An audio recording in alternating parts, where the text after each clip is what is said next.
una ciudad donde la gente aún usa gomina, donde la gente se va a la oficina sin un minuto de más. Yo vivo en una ciudad. Hola, muy buenas noches, bienvenidos a Yo Ciudadano, el programa donde escuchamos tu voz. Acordate de participar con nosotros todos los martes a la noche. También podrás participar en el programa a través de nuestras redes sociales, pero eso lo presenta Noelia. ¿Qué tal, Noelia? Buenas noches. Buenas noches a todos nuestros televidentes. Les recordamos nuestras dos vías de comunicación con Yo Ciudadano. Facebook, facebook.com/YoCiudadanoCBA y Twitter, @YoCiudadanoCBA. En el programa de hoy les proponemos nos dejen su comentario respecto a cómo fue la actuación del Estado provincial y los diferentes municipios frente al fenómeno natural como lo fueron las inundaciones. Ahora sí, Eduardo, continuamos con vos. Muchas gracias, Noelia. Esta noche vamos a tratar, como bien dijo ella, un tema sumamente importante para todos los cordobeses: las inundaciones del último verano en la provincia de Córdoba, sus causas y sus consecuencias. Y también vamos a tener unos invitados que va a presentar Victoria. Gracias, Victoria. Buenas noches. En el programa de hoy tenemos una entrevista con la doctora en biología Sandra Díaz, quien es además profesora en la Universidad Nacional de Córdoba e investigadora de la CONADEP. Mirá la nota que preparamos para vos. El fenómeno de las inundaciones en las Sierras Chicas son de distinto nivel y complejidad. Por un lado está el impacto de eventos climáticos, eventos extremos de precipitación.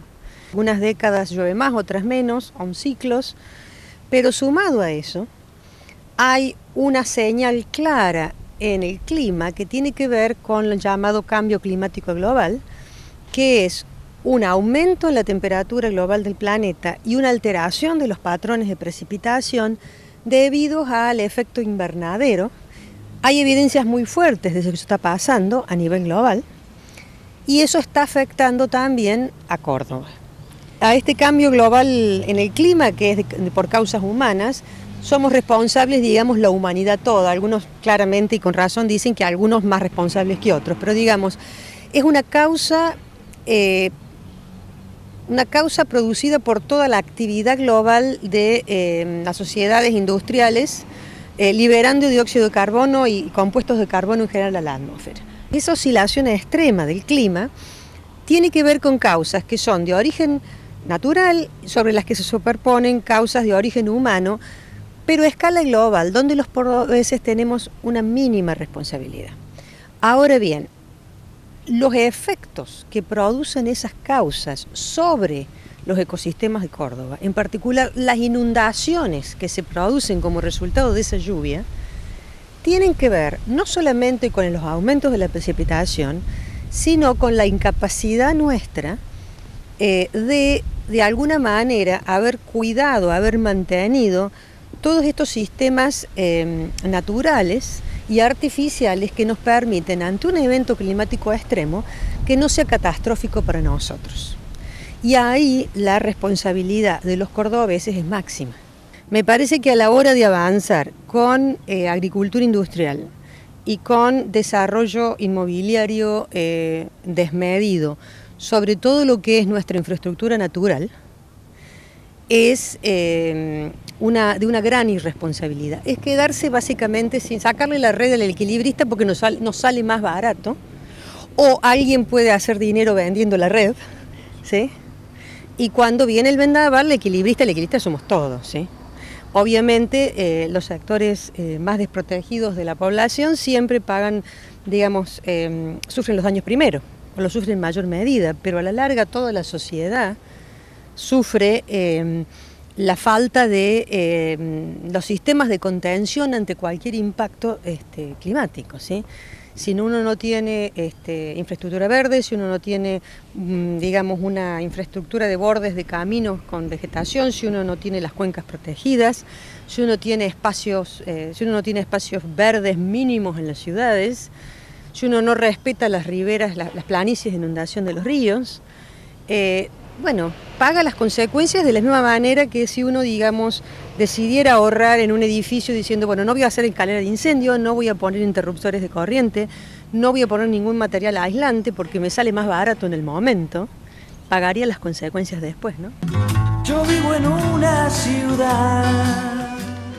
Bueno, interesante informe el de la doctora en Biología de la Universidad Nacional de Córdoba. Vamos a tener además unos invitados para el segundo bloque. ¿Quiénes son? Así es, para el próximo bloque nos acompañan en nuestro estudio dos intendentes de los principales municipios afectados por las inundaciones, el intendente de la localidad de Villa Allende, Héctor Colombo, y el intendente de Mendiolaza, Daniel Salivi. Y además en el tercer bloque vamos a tener a un especialista. ¿Quién es? El doctor Carlos Rossi es experto en capacitación para la emergentología. Yo vivo en una ciudad donde la gente aún usa gomina. Comenzamos el segundo bloque y ya mismo nos acercamos a Facebook para conocer la opinión de nuestros televidentes. Vamos a ver algunos de los mensajes que nos han dejado, repito, en nuestra cuenta de Facebook sobre las inundaciones en el programa del día de hoy.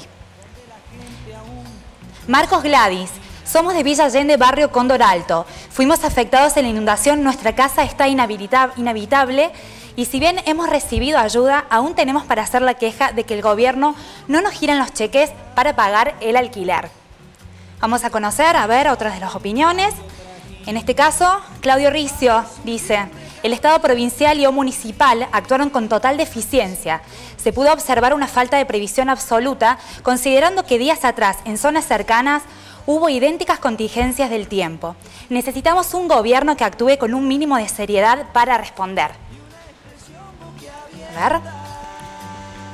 Flor Luján dice que vive en Unquillo y, como varios, fui afectada por las inundaciones.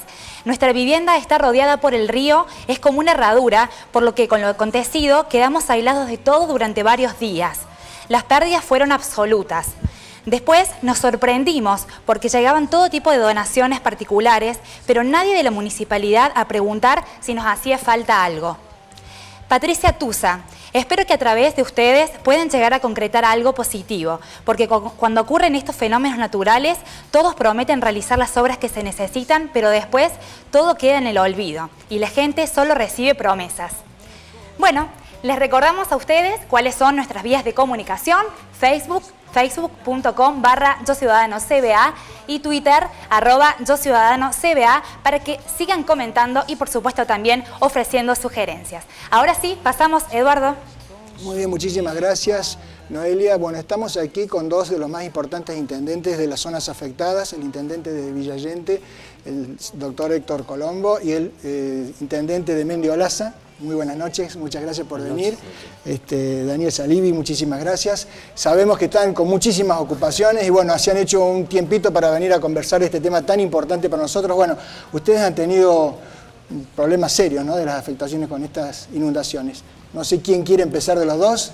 Bueno, la verdad que sí, todo el corredor de Sierras Chicas, desde la granja hasta Villa Allende, inclusive una parte de Saldán, hemos sido seriamente afectados.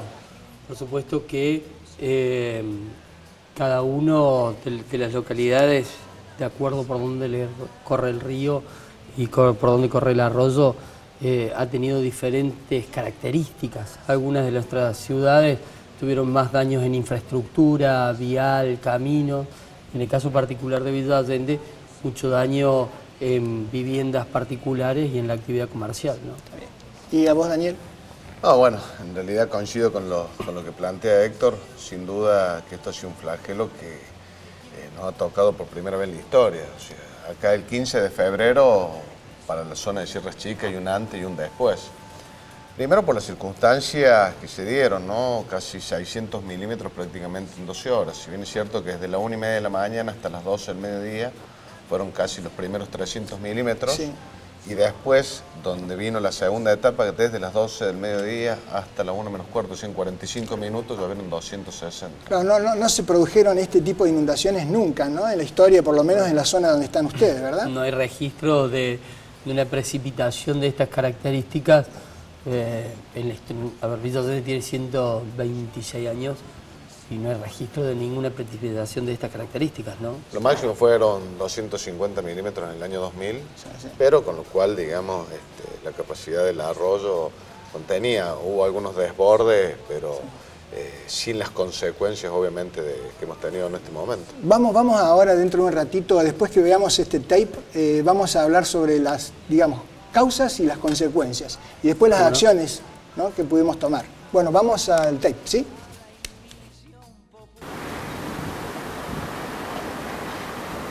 Han pasado 2 meses y medio de las inundaciones que afectaron a las Sierras Chicas. Hoy nos encontramos en Villa Allende Centro con la presencia de uno de los vecinos de la calle Río de Janeiro para que nos comente cuál es la situación actual que está viviendo. Edmundo, ¿qué tal? Buenas tardes. Buenas tardes. Bueno, como usted bien decía, 2 meses más o menos de que transcurrió todo este desastre y bueno, la mayoría, principalmente nosotros acá, vivimos con un estado de una psicosis personal y la mayoría de los vecinos. Si llega a venir otra crecida, imagínense cómo se puede sentir todo el mundo que vive acá. ¿En algún momento de todo este tiempo, autoridades municipales o del gobierno se hicieron presentes en el lugar para hablar con los damnificados? Se hicieron presentes, pero en realidad no tuvimos las respuestas necesarias acorde al pedido principalmente del tema del derrumbamiento de la PIRC. Cuando hablamos de daños, ¿han sido de modo parcial o total? ¿Y cuántos aproximadamente han sido los damnificados? En el caso personal hubo filtraciones, hubo hundimiento en partes de los pisos y bueno, el piso acá del patio donde estamos está todo socavado, pero en sí los daños son bastantes. Las paredes laterales acá del patio se mueven a punto de caerse. ¿Y en qué momento se hicieron presentes en el lugar, desde febrero a la fecha? A los 2 días, más o menos, vino una autoridad municipal. ¿Han formalizado el reclamo mediante nota y no han tenido respuesta alguna? Estamos a la espera. Nos dijeron que sí, que ya se están poniendo en contacto con las autoridades del gobierno provincial, pero estamos todavía en la espera y no hay nadie que venga con una máquina o a hacer algo o nada. Yo vivo en una ciudad. Bueno, escucharon el testimonio, ¿no es cierto? Por supuesto que seguramente los conocen a los vecinos porque tengo entendido que son intendentes que están muy por sobre las cosas. Bueno, primero, ahora sí, Daniel, decinos tu experiencia, digamos, con esto. No, en realidad un poco respondiendo a lo que están... No, creo que exactamente, y haciendo un contexto general. Hay que tener en cuenta que las familias afectadas fueron 1.784 en todo el corredor. Como 4.000 evacuados, 4.000 familias, ¿no? En total. Entonces, claro, pero tenés ahí en total de habitantes, 1.784 para ser exacto. Esas son las familias y 250 que perdieron la vivienda. Entonces, es imposible poder acudir en su momento, digamos, a las 1.784. ¿En tu localidad cuántas fueron? 416, exactas. Personas, decimos. Familias, viviendas afectadas, con lo cual eso, insisto, requiere todo un trabajo que lleva un proceso. Aparte que, fíjate vos que en realidad, si bien es cierto que esa misma noche del 15, todos nos movilizamos, pero no había forma de llegar. O sea, para que llegue el Ejército, Cruz Roja, Gendarmería, hubo que hacer todo un trabajo logístico y en donde sí, siempre agradecemos la solidaridad de la gente que haya colaborado y haya trabajado y ayudado. Porque... ¿Qué fue lo primero que hiciste vos? En realidad nosotros estábamos ya desde desde las 4 de la mañana, nosotros porque ya teníamos zona de desborde en el arroyo, que era la lluvia normal, a lo que estamos acostumbrados, que es cerrar los vados, hacer los controles de la ruta, desviar el tránsito. El control de emergencia normal que hacemos con bomberos, con seguridad ciudadana y con defensa civil. Ahora, por eso te reitero, a las 12 del mediodía, ahí viene esta lluvia importante, que obviamente fue un segundo en donde esta catástrofe no hubiera agarrado a la madrugada, obviamente que los muertos hubieran sido 9, hubieran sido miles, porque realmente hubiera sido una situación difícil. Imagínate que una vez que llega la crecida y empieza a invadir cada una de las ciudades, la gente estuvo 5 horas arriba de los techos. Imposible, digamos, para poder asistirle y para poder, digamos, acudir ante una emergencia. No había forma de llegar. Cuando recién aproximadamente a las 19 horas y las 20 que empieza a bajar el agua, es donde empezamos a poder llegar. Pero imagínate, todo esto ya habíamos cortado la luz, cables caídos, árboles, un desastre, entonces era muy difícil. Y ahí, bueno, comienza toda la etapa el día después, el día 16, cuando realmente ahí nos damos cuenta realmente de la... Ok, vamos a ver ahora otro tape y después vamos a estar con el intendente de Villa Allende. Estamos en Villa Allende, en el barrio Cóndor Alto, una de las zonas más afectadas por las pasadas inundaciones que sufrió la provincia de Córdoba. Estamos con Gladys y Antonia, quienes nos van a contar su testimonio de cómo es su situación actual a 3 meses de las inundaciones. Tuvimos ayuda del municipio en cuanto a lo que sea, los kits, la comida, todo lo demás. Bueno, pero lo que yo sí quiero destacar es que el gobierno, el señor gobernador de La Sota nos prometió un alquiler por 6 meses y bueno, el primer mes nos giraron bien el cheque. Este mes, el mes pasado y este mes todavía no, o sea, no nos llegó nada. Entonces lo que le pido al señor gobernador es que, o sea, que cumpla con su palabra. En cuanto a los otros intendentes, sabían la situación de muchos años, porque no es la primera vez que nos pasa esto. Y vos ves ahora que ahora sí perdimos todo, porque ahora perdimos todo. Y jamás nos dieron una respuesta, jamás. El único intendente es este que sí se preocupó, y se preocupó, porque sé que se preocupó por nosotros. Pero bueno, el reclamo es hacia el gobierno. Es cierto que el agua abandonó las calles de Villa Allende, que los ríos volvieron a su cauce pacífico, pero también es cierto que las consecuencias materiales de las últimas inundaciones todavía se perciben y son latentes. Esperemos que las soluciones políticas lleguen antes del próximo invierno. Yo vivo en una ciudad. Bueno, muchísimas gracias por el informe. Héctor. Sí, como verás, la dimensión de la catástrofe y del efecto en la ciudad es importante. Nosotros tenemos cerca de 900 viviendas afectadas y 350 comercios afectados.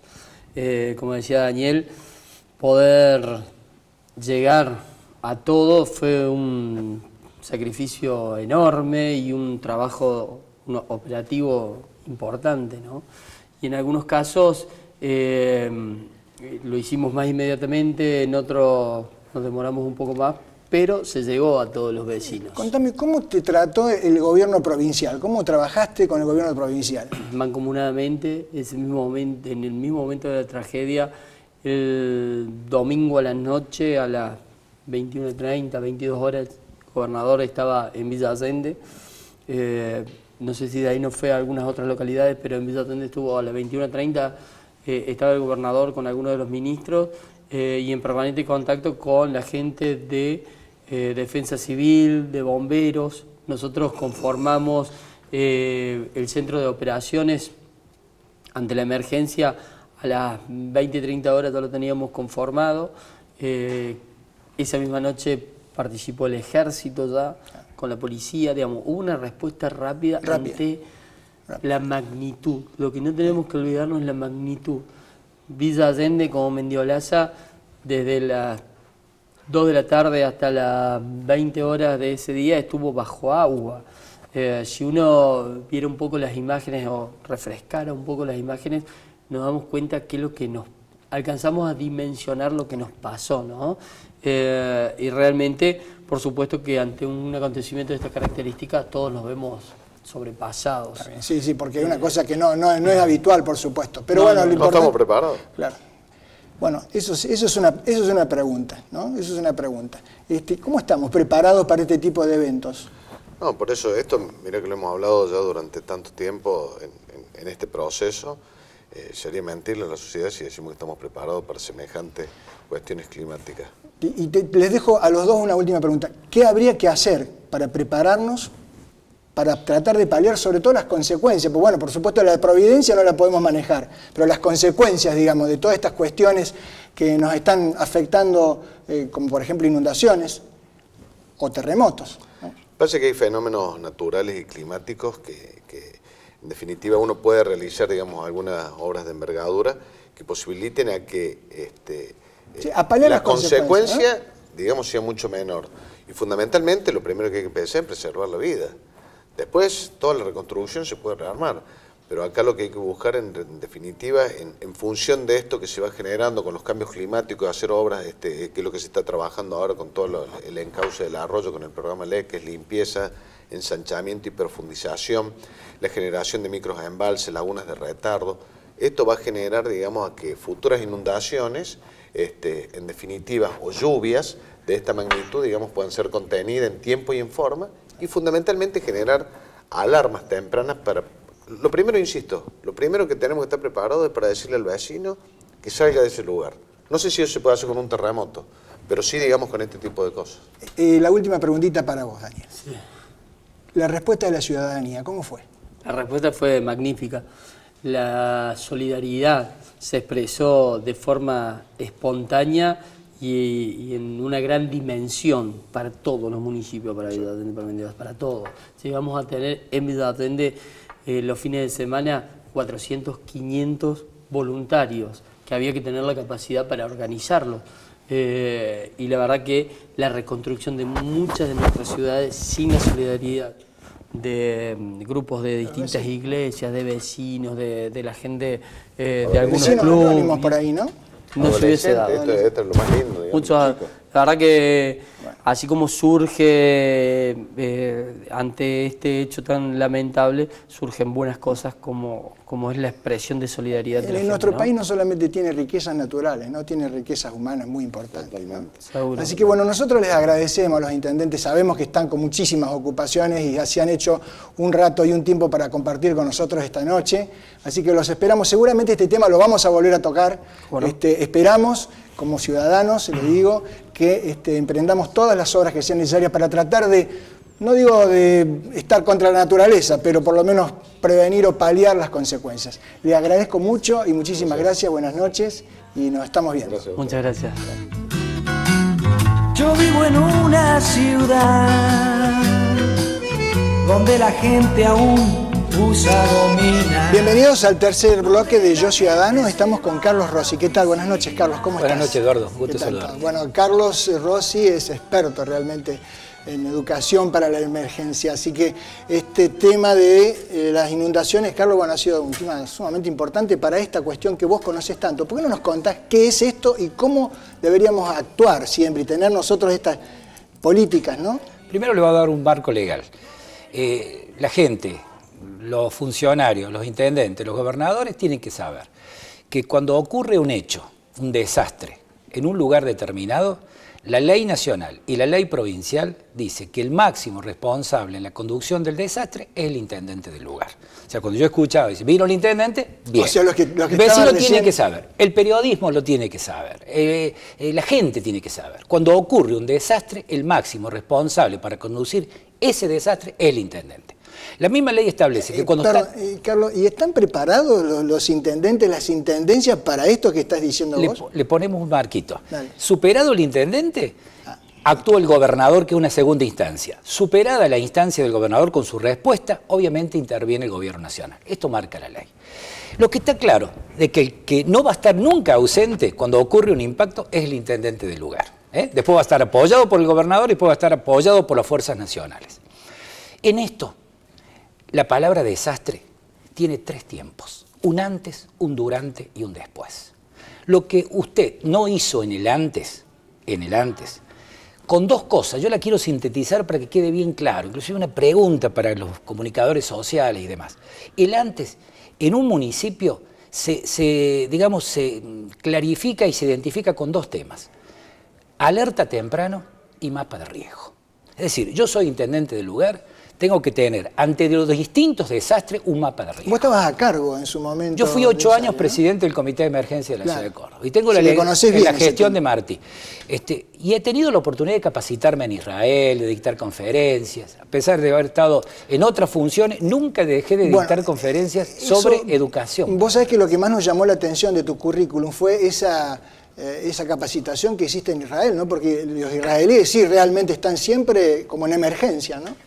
Así que son los que más saben en el mundo. Pero cuando vos haces un mapa de riesgo, es decir, cada ciudad tiene su potencialidad de riesgo. Es decir, obviamente, si yo no tengo río, la potencialidad de tener una inundación puede ser menor. Si tengo río, sé que tarde o temprano, en un hecho recurrente o en un hecho episódico, el río se va a hacer presente. Mira, hay un viejo adagio que dice, el río algún día vuelve por lo suyo.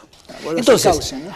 acá vos tenés un tema que con los estudios hidrológicos, con los estudios geológicos y demás, vos a través de esos estudios y a través inclusive de la conversación con la propia gente, mi abuela decía que un día por acá pasó. Un día yo hablaba con un comerciante de la granja, Raúl Merino, que fue uno de los grandes afectados, me decía, hablando con la gente, me decía que una vez pasó por acá. Entonces, por donde está ahora su negocio. Claro, el hecho recurrente es eso, o sea, episódico. ¿Qué quiere decir episódico? Que un día ocurrió.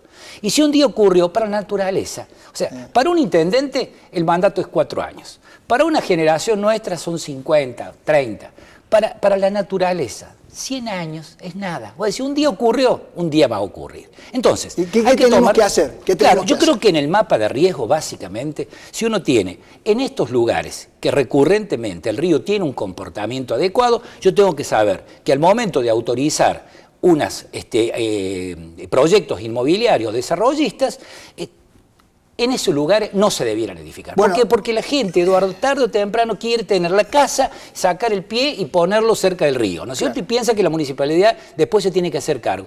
El lecho del río es el desagüe natural de todas las cuencas del río. Es decir, uno al río lo tiene que respetar. Bueno, fíjate que justamente, digamos, en línea con lo que viene diciendo Rosy, también lo dijo la bióloga, ¿no? Que hay muchas cuestiones que el hombre ha contribuido a que estos desastres naturales se expandan o se hagan más grandes, ¿no? Yo celebro tanto que este programa se lo haya dedicado a la reflexión del tema de la educación para la emergencia. Porque hoy estamos hablando del agua. Mañana vamos a hablar de un movimiento sísmico. Córdoba es una provincia sísmica. Entonces vos decís mañana, tenemos un movimiento sísmico de 6, 7 grados de la escala de Richter. ¿Estamos preparados? En la ciudad de Córdoba, los edificios, ¿sabe la gente si tienen un plan de evacuación? ¿Sabe qué hacer y qué no hacer en el caso de un desastre? El tema del transporte de sustancias peligrosas. Hoy, mira, si hay una industria que ha tenido un crecimiento exponencial, es el tema de la industria química. Entonces voy a tener camiones que pasan por todas las rutas, frente de las escuelas, de los hospitales, de los grandes barrios, y resulta que esos camiones que transportan sustancias peligrosas no tienen un contralor adecuado para prevenir el hecho de que pudiera ocurrir un desastre de grandes proporciones. Carlos, yo sé que vos sos un experto y vamos a hacer un programa específicamente con vos, Carlos, sobre este tema porque realmente es una prevención ciudadana que todos deberíamos conocer. Veo que tenés un libro ahí. Yo te he traído un libro de regalo para vos, Eduardo, bien. Y obviamente para que lo compartas con tu gente. Lo que yo aprendí, estudié, lo socializo con todos. O sea, si un intendente quiere dar una charla, yo me sumo a dar una charla. Un centro vecinal, un administrador, porque realmente es la manera de socializar. Y este libro se llama Educación para la Emergencia y yo te lo regalo dedicado como corresponde. Bueno, muchísimas gracias, Carlos. Y bueno, seguramente te vamos a llamar para que nos ayudes en varias cosas porque la ciudadanía siempre está en medio de todas estas cuestiones. Bueno, nosotros nos despedimos hasta el martes que viene. El martes que viene un gran programa sobre telefonía. Nos vemos y nos vamos con un tema de gnóstica que se llama Sonríe Más. Chau, chau.